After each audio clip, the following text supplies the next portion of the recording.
जय हिंद बच्चों, एक बार फिर से आपका ई कॉमर्स क्लास में स्वागत है।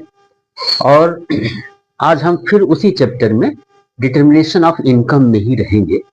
उसमें एक और इम्पॉर्टेंट क्वेश्चन आता है और क्वेश्चन की तरह, और वो होता है कि कैसे आप सेविंग फंक्शन लाइन ड्रा कर सकते हैं यदि कंजम्पशन डिमांड लाइन दिया हुआ है तो, या सेविंग फंक्शन लाइन दिया हुआ है तो आप कैसे कंजम्पशन डिमांड लाइन ड्रा कर सकते हैं। ये तरीका वो जानना चाहता है और कहता है ड्रा करके बताइए।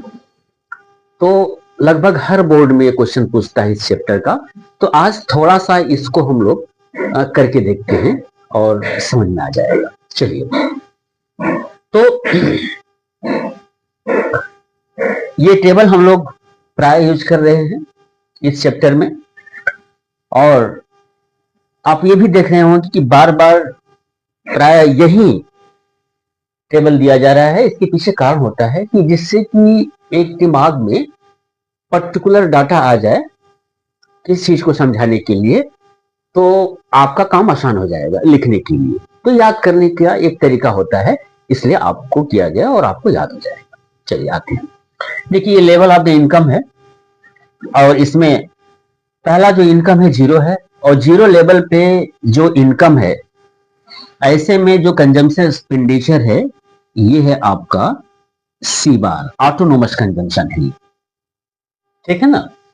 और ये है आपका माइनस सी बार यानी डिस सेविंग है। तो 0 लेवल पे आपका इनकम यानी कंजम्पशन एक्सपेंडिचर ऑटोनोमस है जो 20 है। अब हम आते हैं पहला क्वेश्चन पे। पहला क्वेश्चन कि आपको अगर कंजम्पशन डिमांड लाइन दिया हुआ है, इसका मतलब क्या? इसका मतलब यह है कि उसने कंजम्पशन डिमांड लाइन ड्रॉ कर दिया सी, ये कंजम्पशन डिमांड लाइन है, ये ड्रॉ कर दिया, ठीक है ना। अब कहता है कि इसी का सहारा लेकर के आप सेविंग फंक्शन लाइन ड्रा करिए। चलिए ठीक है, इससे पहले वाले क्लासेस में हम लोग ड्रा भी कर चुके हैं, और फिर से एक बार बता दें कैसे ड्रा करेंगे ये लाइन। तो इसमें 2 कॉलम लिया गया है, इनकम का और कंजम्पशन एक्सपेंडिचर का। तो corresponding income to the corresponding consumption expenditure, इसी का सहारा लेकर के पॉइंट प्लॉट किया गया है, और प्लॉट करने के बाद आपको ये लाइन मिल गया है। चलिए, अब ऐसे कंडीशन में हमें सेविंग फंक्शन लाइन ड्रा करना है। सेविंग फंक्शन लाइन ड्रा करने के लिए हम लोग पहले पढ़ चुके हैं कि निश्चित तौर से जो आपका सेविंग फंक्शन लाइन 2 भागों में होता है, 2 सेगमेंट्स होता है। पॉइंट ऑफ ओरिजिन से पहले पॉजिटिव वैल्यू, उसके बाद नेगेटिव वैल्यू, और ये भी एक्स एक्सिस और ये वाई एक्सिस है, ठीक है। अब देखिए, बहुत आसान तरीका है, घबराने की बात नहीं है। तो ये जो कंजम्पशन डिमांड लाइन, ये C1C जो ड्रॉ किया गया है, तो जब हम लोग ड्रॉ किए थे तो ये पॉइंट ऑफ ओरिजिन, यानी इस पर हम इनकम का मेजरमेंट करेंगे। ये है आपका कंजम्पशन डिमांड लाइन और ये है आपका सेविंग, मतलब ये दिया हुआ है, इसी के बेसिस पर यहां लाइन ड्रा करना है। तो अब देखिए इसका तरीका क्या है। तो हमें ये जो पॉइंट है, ये पॉइंट ये कैसे मिला? ये मिला जब इनकम 0 था तो उस समय कंजम्पशन डिमांड कितना था? 20 था। इसलिए पॉइंट ऑफ ओरिजिन से न स्टार्ट होकर के इसके ऊपर, यानी यहां यदि 20 है तो स्टार्ट यहीं से होगा, ठीक है। तो 0 इनकम पे कंजम्पशन डिमांड 0 नहीं है, इसलिए यहां से नहीं स्टार्ट होगा, इसके ऊपर से स्टार्ट होगा, यहां से।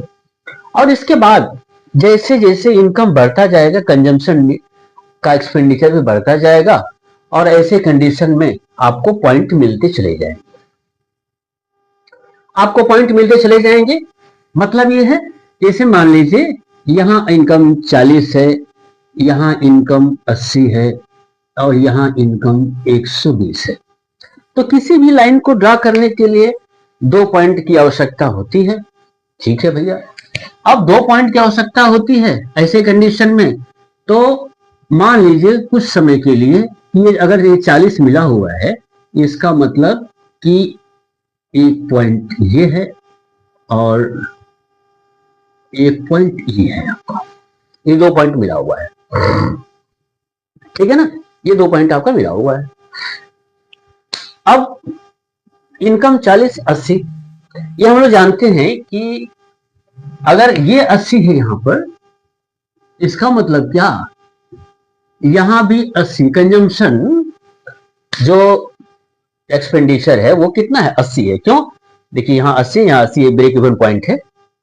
तो ब्रेक इवन पॉइंट पे, यानी ये जो पॉइंट बी है, ये ब्रेक इवन पॉइंट है। यहां पर कंजम्पशन, एक्सपेंडिचर और लेवल ऑफ इनकम दोनों बराबर है, यानी यहां आपका y इज इक्वल टू सी है। ठीक है, अब यहां y इज इक्वल टू सी है, सीधी सी बात है।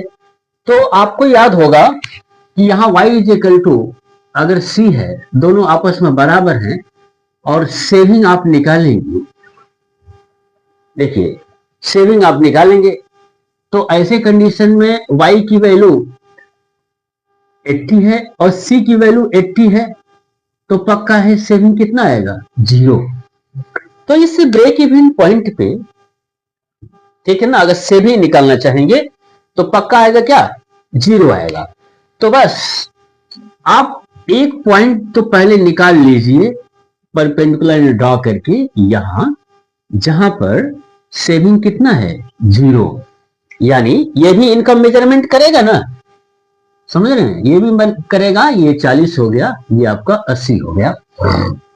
तो जब इनकम 80 था तो उस समय ऐसे कंडीशन में बी ब्रेक इवन पॉइंट है जहां y इज इक्वल टू सी है। ठीक है, और जहां y इज इक्वल टू सी है, ऐसे कंडीशन में जब हम लोग चेक करना चाहते हैं सेविंग कितना है, तो सेविंग 0, तो सेविंग कितना आएगा, 0। 80 पर देखिए जब इनकम 80 है ना, तो सेविंग कितना है आपका, 0 है। अब यहां लाइन ड्रा करने के लिए 2 पॉइंट की आवश्यकता है, सेविंग लाइन। चलिए एक पॉइंट तो मिल गया अपने आप। अब देखते हैं दूसरा पॉइंट। तो यहां जब 0 लेवल ऑफ द इनकम है, तब ऐसे कंडीशन में सेविंग कितना है, -20 है। सेविंग कितना है, -20 है। अब मान लीजिए कि यहां पर -10 है और यहां पर -20 है। इसका मतलब क्या, एक पॉइंट ये मिला, -20, इनकम 0, तो ये डिस सेविंग है कितने, 20 के बराबर। ठीक है ना, 20 के बराबर।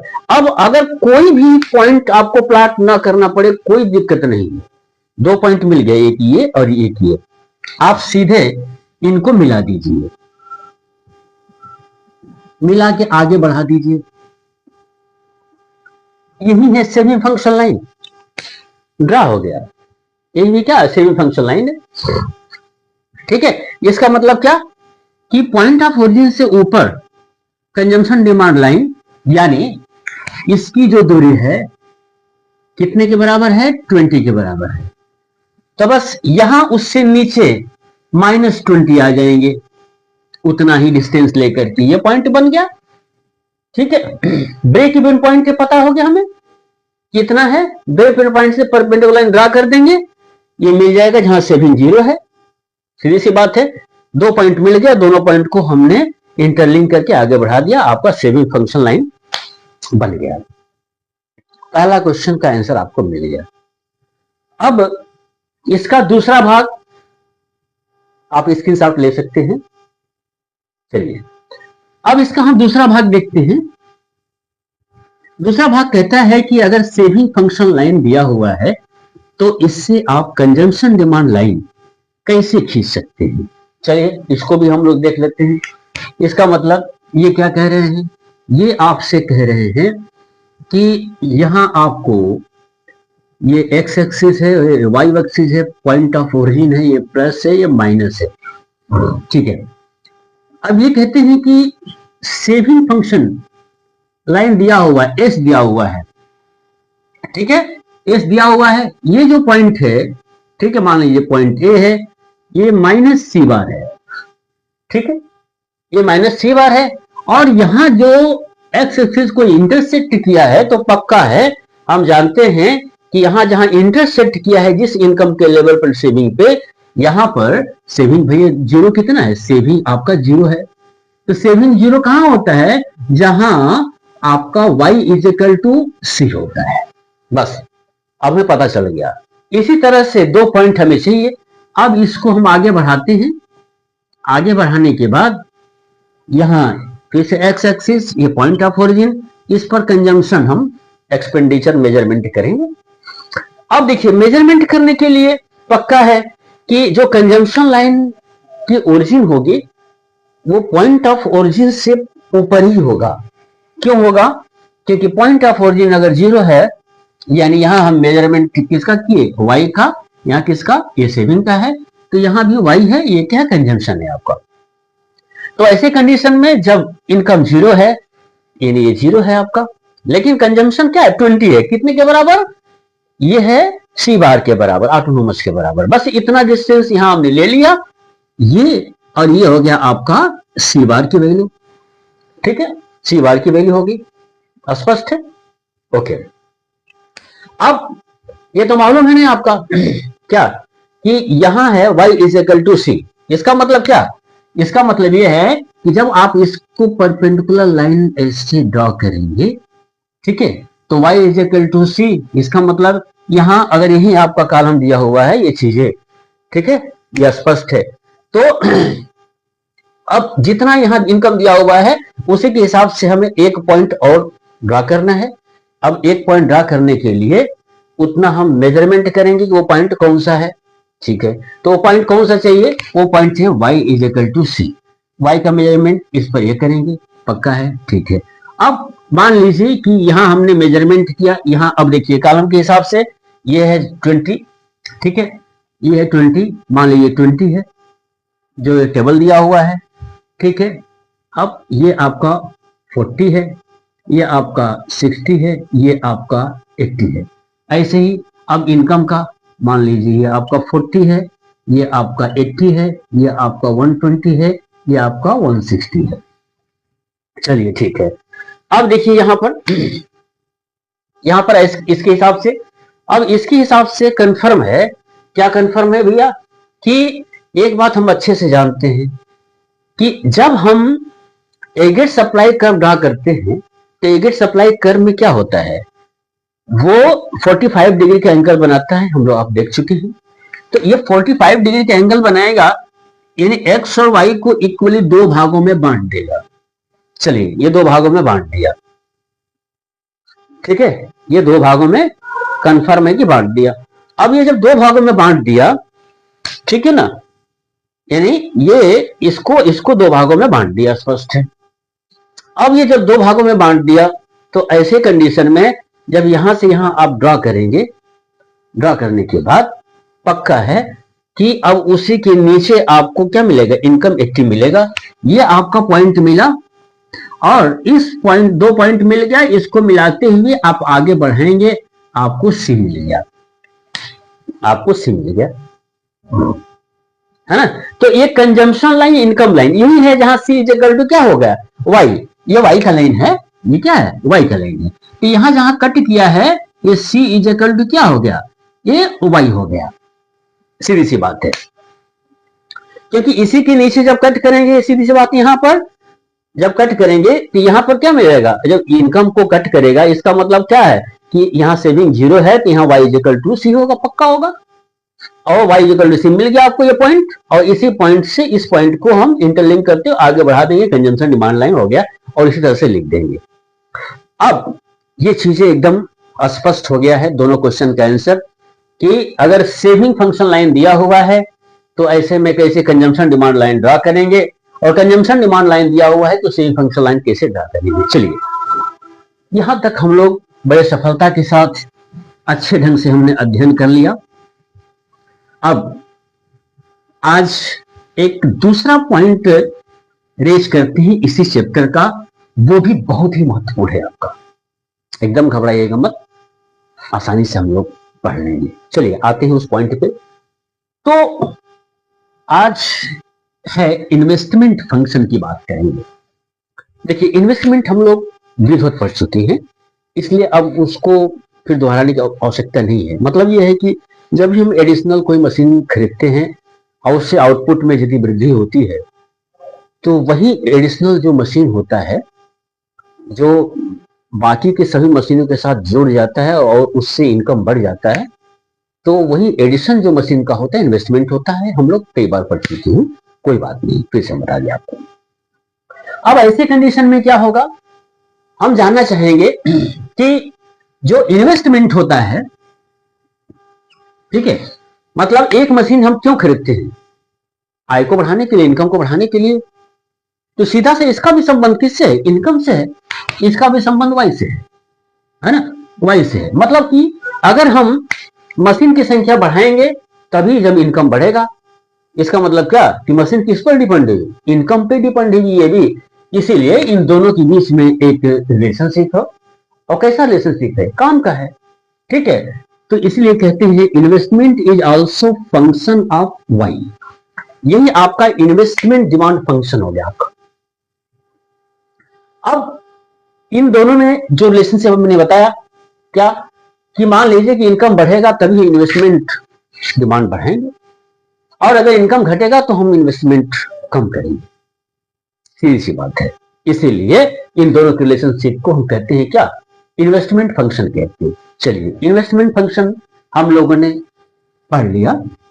अब आगे आते हैं। आगे हम देखेंगे ये जो इन्वेस्टमेंट है ना भाई, ये इन्वेस्टमेंट दो तरह का होता है। इन्वेस्टमेंट डिमांड दो तरह का होता है। पहला है ऑटोनोमस, दूसरा है इंड्यूस्ड। इससे पहले क्लास में मैंने बताया था कि जो काम हम स्वतः करें, यानी मान लीजिए कि आपको सुबह जगना है पढ़ने के लिए और अपने आप जग गए। इसका मतलब क्या कि जग करके आपने पढ़ाई किया, वो ऑटोनोमस था क्योंकि अपने से किया। आधे घंटे के बाद, एक घंटे के बाद आपने फिर पढ़ने का मन नहीं किया तो फिर आपने कहा कि अब हम नहीं पढ़ेंगे। आपकी मम्मी ने कहा नहीं बेटा थोड़ा सा और पढ़ लो, एग्जाम आने वाला है या एग्जाम होगा। तो आपने कहा नहीं मम्मी बहुत नींद आ रही है। फिर उन्होंने कहा अच्छा ठीक है बेटा थोड़ा सा और पढ़ लोगे ना तो हम आपको आइसक्रीम खाने के लिए 100 रुपया देंगे। तो आप आधा घंटा एक घंटा और जो पढ़े एडिशनल, किस लालच में पढ़े? आइसक्रीम के लालच में पढ़े। इसका मतलब क्या कि आइसक्रीम ने आपको इंड्यूस्ड किया, प्रभावित किया, ठीक है ना। तो वो जो आपने काम किया एडिशनल उसे इंड्यूस्ड कहते हैं, जो अपने से किया वो ऑटोनोमस होता है। तो सीधी सी बात है, ऑटोनोमस का मतलब होता है कि चाहे इनकम कुछ भी ना हो या इनकम कुछ हो, इनकम घटे या इनकम बढ़े, इन्वेस्टमेंट के डिमांड पे कोई असर न पड़े, तो उसे हम कहते हैं ऑटोनोमस इन्वेस्टमेंट। और इंड्यूस्ड इन्वेस्टमेंट का मतलब होता है कि इनकम यदि बढ़ेगा तभी इन्वेस्टमेंट डिमांड भी बढ़ेगा, इनकम घटेगा तो इन्वेस्टमेंट डिमांड घटेगा। जैसा कि अभी मैंने बताया था, इसे इंड्यूस्ड कहते हैं। इसके विषय में थोड़ा सा इसकी फीचर की और हम जानकारी प्राप्त कर लेते हैं। तो वास्तव में अगर जैसे मैंने कहा कि हम मशीन एक का एक ही लगाएंगे चाहे इनकम उससे जितना हो या न हो, इसका मतलब ये काम कौन करेगा भाई? बिना लालच का तो कोई काम नहीं करेगा। इसका मतलब ये जो भी करेगा कल्याण के लिए करेगा। अब मान लीजिए कि मेरे पास पैसा है और मेरे दिमाग में आ गया क्या कि इस समय लाइट नहीं रहती है, हम एक जनरेटर चला देंगे मोहल्ले के लिए। हमें कोई फायदा हो या ना हो लेकिन जनरेटर हम चलवा रहे हैं, किस लिए? कल्याण के लिए। इसी तरह से इसका संबंध किससे है? कल्याण से, वेलफेयर से। लेकिन जो इंड्यूस्ड होता है इसका कल्याण से नहीं होता है।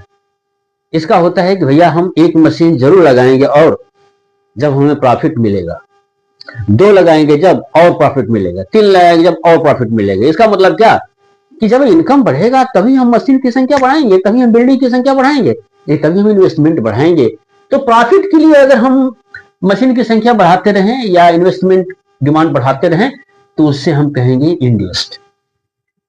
ऐसे ही दूसरा फीचर है कि ये इनकम इनइलास्टिक है। मतलब क्या? इनकम जीरो हो, इनकम जीरो से अधिक हो या कुछ ना हो, उससे कोई मतलब नहीं है। इनकम घटे या इनकम बढ़े, लेकिन जितना हम इन्वेस्टमेंट एक समय में कर रहे हैं उसको हम उतना ही रखेंगे, ना बढ़ाएंगे ना घटाएंगे। इसलिए इनकम इनइलास्टिक है। और यहां कहता है क्या, यहां कहता है कि इनकम यदि बढ़ेगा तो इन्वेस्टमेंट डिमांड हम बढ़ाएंगे, इनकम घटेगा तो इन्वेस्टमेंट डिमांड घटाएंगे, इसलिए इनकम इलास्टिक कहते हैं इसको। तीसरा है कि वास्तव में अगर वेलफेयर की बात करें तो हम प्राइवेट लोग तो बहुत कम हैं जो कल्याण की बातें सोचते हैं, वेलफेयर की बात सोचते हैं, तो यूजुअली गवर्नमेंट सेक्टर में होता है, पब्लिक सेक्टर में होता है। जैसे गवर्नमेंट ब्रिज बनाती है, रोड बनाती है, उसको कुछ लेना देना नहीं है कि उसका क्या कल्याण होगा, उसके पब्लिक के फायदे के लिए, पब्लिक के कल्याण के लिए। यूजुअली गवर्नमेंट सेक्टर में ऑटोनोमस इन्वेस्टमेंट होता है, लेकिन प्राइवेट सेक्टर में इंड्यूस्ड इन्वेस्टमेंट होता है, क्योंकि प्राइवेट सेक्टर के लोग अधिकांशतः प्रॉफिट लॉस की बात करते हैं, तो ज्यादा प्रॉफिट होगा तो ज्यादा इन्वेस्टमेंट डिमांड करेंगे। ये रहा फीचर्स ऑटोनोमस का, इन्वेस्टमेंट का। अब यहां पर हम लोग केन्सियन थ्योरी पढ़ रहे हैं, और उस समय जो द ग्रेट इकोनॉमिक डिप्रेशन हुआ था, यानी उस समय इतना ज्यादा अनएम्प्लॉयमेंट हुआ था, इतनी ज्यादा बेरोजगारी हुई थी कि लोग भूखे मर रहे थे, तो ऐसे में लोगों के पास पैसा ही नहीं था, जो कुछ भी था वो गवर्नमेंट के पास था, और गवर्नमेंट ने ये देखा कि हमारे पास चाहे प्रॉफिट हो या ना हो उससे कोई मतलब नहीं है, लोगों को बचाना है, इसलिए किंग्स ने वहां पर एज्यूम किया कि जो भी इन्वेस्टमेंट होगा वो ऑटोनोमस होगा। इसका मतलब क्या कि जब हम ऑटोनोमस इन्वेस्टमेंट डिमांड की बात करेंगे तो with the help of the investment function, तो ऐसे कंडीशन में हम वाई एक्सिस पे इन्वेस्टमेंट का मेजरमेंट करेंगे और एक्स पे हम इनकम का मेजरमेंट करेंगे, वाई। ठीक है, अब मान लीजिए कि ऐसे कंडीशन में अगर इन्वेस्टमेंट हम 20 के बराबर करते हैं या गवर्नमेंट करती है, जब इनकम 0 है तब भी 20, इनकम 40 है तभी भी 20, इनकम 80 है तभी भी 20। इसका मतलब क्या कि अगर इसे इंटरलिंक करेंगे तो इन्वेस्टमेंट डिमांड लाइन आपको मिल जाएगा, और ये क्या है, पैरेलल टू एक्स एक्सिस। इसका मतलब यह है कि ऑटोनोमस इन्वेस्टमेंट डिमांड लाइन अगर आप ड्रॉ करेंगे तो ये पैरेलल टू एक्स एक्सिस जाएगा। इनकम में चाहे जितना परिवर्तन हो जाए, लेकिन इन्वेस्टमेंट डिमांड जितना है उतना ही रहेगा, 20 है तो 20 ही रहेगा। लेकिन ये चीजें आपका इंड्यूस्ड में नहीं है, इंड्यूस्ड में आपका ये नहीं है। इंड्यूस्ड में क्या है, निश्चित तौर से जैसे अभी मैंने कहा वो इनकम इलास्टिक होता है। इसका मतलब ये है कि ऐसे कंडीशन में अगर इनकम बढ़ेगा तो इन्वेस्टमेंट डिमांड भी क्या होगा, बढ़ेगा। इनकम कुछ नहीं है तो इन्वेस्टमेंट डिमांड भी कुछ नहीं है, इसलिए पॉइंट ऑफ ओरिजिन से चलेगा और ये पॉजिटिव अपवर्ड लाइन बनेगा, इन्वेस्टमेंट डिमांड लाइन। ये क्या है, इन्वेस्टमेंट, ये है इंड्यूस्ड इन्वेस्टमेंट है, यानी इनकम अगर इतना हुआ तो ऐसे कंडीशन में आपका इन्वेस्टमेंट डिमांड इतना होगा, इनकम इतना हो गया, ये भी बढ़ गया। इसका मतलब क्या कि इनकम यदि बढ़ेगा तो इन्वेस्टमेंट डिमांड भी बढ़ेगा। तो ये जो है आपका इन्वेस्टमेंट डिमांड लाइन है, कौन सा, इंड्यूस्ड का है। लेकिन डिटर्मिनेशन ऑफ इनकम में चूंकि किन्सियन थ्योरी हम पढ़ रहे हैं, इसलिए किन्सियन थ्योरी में ऑटोनोमस इन्वेस्टमेंट की ही बात की गई है, दूसरे की नहीं। इसलिए आगे जब हम इस्तेमाल करेंगे इंड्यूस्ड का नहीं करेंगे, हम लोग किसका करेंगे, ऑटोनोमस इन्वेस्टमेंट का करेंगे। अब आपकी जानकारी के लिए एक बात और बताना चाहेंगे, ये तो स्पष्ट हो गया है कि इन्वेस्टमेंट डिपेंड करता है किस पे, इनकम पे, है ना, यानी इनकम अगर बढ़ेगा तो इन्वेस्टमेंट डिमांड भी बढ़ेगा। तो आखिरकार क्यों, ऐसी कौन सी बातें हैं, कौन तय करता है, ऐसे कैसे हो सकता है। ये तो हम जानते हैं, आप जानते हैं तो हो गया, तो जानते हैं। इसको जानने के लिए ये पता करना पड़ता है कौन कौन से ऐसी चीजें हैं, ऐसे फैक्टर्स हैं जो उसे प्रभावित करता है कि अब एक नहीं 2 मशीन खरीदो, 2 नहीं 3 मशीन खरीदो, या 3 नहीं अब 2 ही खरीदो, 2 नहीं 1 ही खरीदो। ऐसी कौन सी चीजें हैं जो उसको प्रभावित करते हैं कि इन्वेस्टमेंट को क्या करें, बढ़ाएं या घटाएं। तो इसी को हम लोग पढ़ेंगे एक दूसरे टॉपिक के फॉर्म में, उसे कहते हैं डिटर्मिनेंट्स ऑफ इन्वेस्टमेंट, यानी इन्वेस्टमेंट को निर्धारित करने वाले कौन कौन से कारक हैं, कौन कौन से फैक्टर्स हैं, सिंपल तरीके में हम आपके साथ शेयर करेंगे। आप देखिए, समझ में आएगा, श्योर आएगा। तो पहला फैक्टर है मार्जिनल इफिशियंसी ऑफ इन्वेस्टमेंट। ठीक है ना, मार्जिनल इफिशियंसी, मार्जिन मतलब क्या, अंत वाला, एडिशनल वन, एक्स्ट्रा वन, वो लास्ट वाला। ठीक है ना, इसका मतलब क्या, जैसे एक मशीन आप लगाते हैं, एक मशीन लगाते हैं मतलब क्या, चाहे नया लगाएं या पुराने की जगह पर लगाते हैं, तो उसके लिए आप पेमेंट देंगे। चलिए, तो उसे कहते हैं सप्लाई प्राइस, उसे कहते हैं सप्लाई प्राइस। इसका मतलब क्या कि आपने 10,000 की मशीन खरीदी, आपने 10,000 की मशीन खरीदी, ये आपका क्या है, सप्लाई प्राइस है।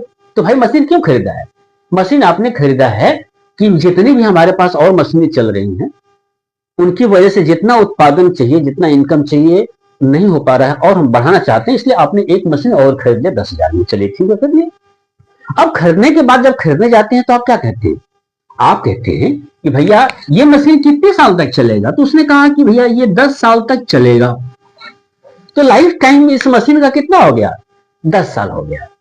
इसका मतलब क्या, इसका मतलब यह है कि ये मशीन एक साल में कितनी प्रोडक्टिविटी देगी, तो 10,000 को आप 10 से भाग दे देंगे, इसका मतलब हर साल इससे 1,000 का रिटर्न आपको प्राप्त होगा।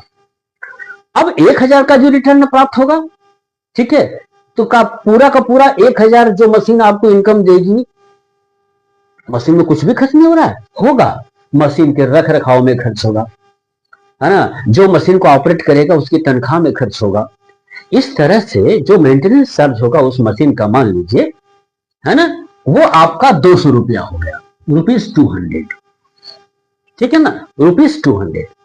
इसका मतलब क्या कि अब नेट जो रिटर्न मिलेगा उस मशीन से कितना मिलेगा भैया, वो 1,000 रुपए में से 200 घटा दीजिए, 800 रुपए के बराबर आपको मिलेगा,